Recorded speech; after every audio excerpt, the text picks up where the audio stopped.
Hello everyone. पिछले जो video थे यूरोप में राष्ट्रवाद का विकास, उसमें हमने इटली, जर्मनी के एकीकरण और ब्रिटेन के राष्ट्रवाद के विषय में पढ़ा था। आपको बताना है कि मैज़िनी द्वारा यूरोप में कौन सी दो संस्थाओं की स्थापना की गई थी। इस लेसन को स्टार्ट करते हैं। सबसे पहले 18वीं और 19वीं सदी ने कलाकारों ने इस तरह से देश को देखा जैसे कोई मानवीकरण हो, यानी उन्होंने राष्ट्र की जो कल्पना की वो मानव के रूप में की और उसे नारी रूप में प्रस्तुत किया, यानी कलाकारों ने राष्ट्र का मानवीकरण किया। यह तो राष्ट्र के अमूर्त विचारों को ठोस रूप प्रदान करने का एक प्रयास था, यानी नारी की छवि राष्ट्र का रूपक बन गई। फ्रांसीसी क्रांति के दौरान कलाकारों ने जो स्वतंत्रता, न्याय और गणतंत्र जैसे विचारों को व्यक्त करने के लिए नारी का जो रूपक प्रयोग किया था, इन आदर्शों को विशेष वस्तुओं या प्रतीकों से व्यक्त किया गया था, जैसा कि स्वतंत्रता का प्रतीक लाल टोपी या टूटी हुई जंजीर, और इंसाफ को आमतौर पर एक ऐसी महिला के प्रतीकात्मक रूप में देखा गया जिसने आंखों पर अपने पट्टी बांध रखी हो। इसी प्रकार के नारी रूपकों का जो आविष्कार है वो 19वीं सदी में भी किया गया, और बहुत सारे, जैसे फ्रांस में अगर नारी रूपकों का नाम लें तो फ्रांस में इसको लोकप्रिय नाम मारियन दिया गया, जिसने जन राष्ट्र के विचार को रेखांकित किया।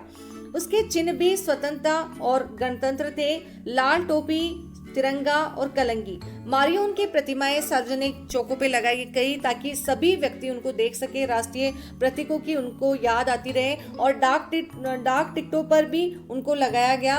और मारियन की जो छवि है वो सिक्कों पर और डाक टिकटों पर अंकित की गई। इसी प्रकार जर्मनी में भी जो नाम दिया गया और राष्ट्र को वो जर्मेनिया दिया गया, और जर्मेनिया चाक्षुष अभिव्यक्तियों में जो जर्मेनिया थी, यानी अगर हम आंखों से देखें तो जर्मेनिया है, उसने बलूत वृक्ष के पत्तों का एक मुकुट पहनती है, क्योंकि जो बलूत वृक्ष है वह वीरता का प्रतीक है। अगर हम विभिन्न प्रतीकों की बात करें तो टूटी हुई बेड़ियां आजादी का मिलना, बाज छाप कवच जर्मन साम्राज्य की प्रतीक शक्ति, बलूत पत्तियों का मुकुट बहादुरी का प्रतीक है, तलवार मुकाबले की तैयारी, तलवार पर लिपटी जैतून की डाली शांति की चाह, और काला, लाल और सुनहरा तिरंगा 1848 में उदारवादी राष्ट्रवादियों का वह झंडा जिसे जर्मन राष्ट्रों के ड्यूरिप्स ने प्रतिबंधित घोषित कर दिया था, और उगते सूर्य की किरणें एक नए युग का सूत्रपात को दर्शाती है। इस प्रकार इस चित्र में आप द फॉलेन जर्मेनिया यानी हताश जर्मेनिया को देख सकते हैं, और इस चित्र में जो जर्मेनिया है वह तलवार लिए हुए खड़ी है, यानी वो राइन नदी का पहरा दे रही है, जो कि वीरता का प्रतीक है। अगला जो हमारा जो राष्ट्रवाद और साम्राज्यवाद है कि 19वीं सदी के चौथाई तक राष्ट्रवाद का जो आदर्शवादी, उदारवादी, जनतांत्रिक स्वरूप था वो अब नहीं रहा।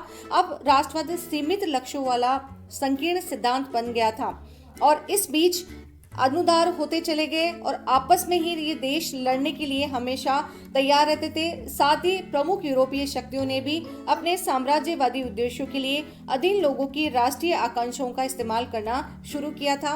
1871 के बाद यानी 1871 के बाद यूरोप में गंभीर राष्ट्रवादी तनाव का जो क्षेत्र था वो बाल्कन क्षेत्र था, क्योंकि इस क्षेत्र में भौगोलिक और जातीय भिन्नता थी। इसमें आधुनिक जो देश है रोमानिया, बुल्गारिया, आर्मेनिया, यूनान, Macedonia, Croatia, Bosnia Herzegovina, Slovenia, Serbia, Montenegro शामिल थे। इस क्षेत्र के निवासियों को आमतौर पर स्लाव पुकारा जाता था। यहाँ के अधिकतर जो निवासी थे वो स्लाव थे, और बाल्कन क्षेत्र का एक बड़ा हिस्सा जो है तुर्की साम्राज्य यानी ओटोमन साम्राज्य के नियंत्रण में था। बाल्कन क्षेत्र में रूमानी राष्ट्रवाद के विचारों के फैलने और ओटोमन साम्राज्य के विघटन से स्थिति काफी विस्फोटक हो गई थी। 19वीं सदी में ओटोमन साम्राज्य ने आधुनिकीकरण और आंतरिक सुधारों के जरिए मजबूत बनना चाहा, किंतु इसमें उसे सफलता नहीं मिली। एक के बाद एक उसके अधीन जो यूरोपीय देश थे वो है उसके चंगुल से निकलकर राष्ट्रीयता की घोषणा करने लगे, यानी ये जो देश थे वो छोटे छोटे देश वो बाद में ओटोमन साम्राज्य से स्वतंत्र होने लगे। बाल्कन लोगों ने आजादी या राजनीतिक अधिकारों के अपने जो दावों को राष्ट्रीयता का आधार दिया।